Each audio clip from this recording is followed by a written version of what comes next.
Hello guys, welcome back to our channel. And junior NTR గారి dragon cinema glimpse వచ్చింది కదా. So దాని గురించి కొంచెం మాట్లాడుకుందాము. Let's get in to the video. So ఇంకా గ్లిమ్స్ గురించి చెప్పాలి అంటే ఇట్స్ నైస్ అనే చెప్పాలి. అండ్ దాంతోపాటు ముఖ్యంగా గ్లిమ్స్లో హైలైట్గా అనిపించింది ఎన్టీఆర్ గారి లుక్. సో చాలా చాలా బాగుందన్నమాట. అండ్ ఫ్యాన్స్కి మాత్రం ఐ ఫీస్ట్ అనే చెప్పాలి. చాలా బాగా అనిపించింది చూసినమ్మటే. అండ్ 'సలార్‌లో' మన 'ప్రభాస్' గారి లుక్ ఎలాగైతే ఉండిందో, 'డ్రాగన్' సినిమాలో గూడా మన 'ఎన్టీఆర్' గారి లుక్ కొంచెం అలాగే అనిపిచ్చింది. సో, బావుందనమాట. అండ్ 'ఎన్టీఆర్' గారి ఆ ఎక్స్‌ప్రెషన్స్, ఆ డైలాగ్ డెలివరీ ప్రతీదీ చాలా గట్టిగా ఉండబోతుందని మనకి తెలుస్తుందనమాట. సో, చాలా మంచిగా అనిపిచ్చింది చూసినెమ్మటే గ్లిమ్స్ మాత్రం. అండ్ ఏదో గట్టిగానే ప్లాన్ చేయబోతున్నారు ప్రశాంత్ నీల్ గారు అనైతే అనిపిచ్చింది.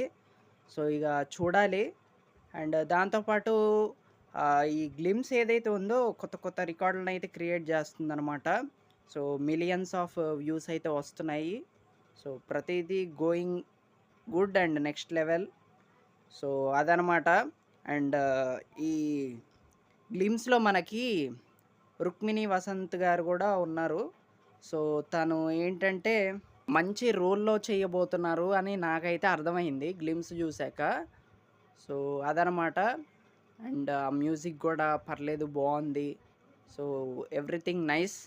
నాకైతే గ్లిమ్స్ బాగా అనిపిచ్చింది.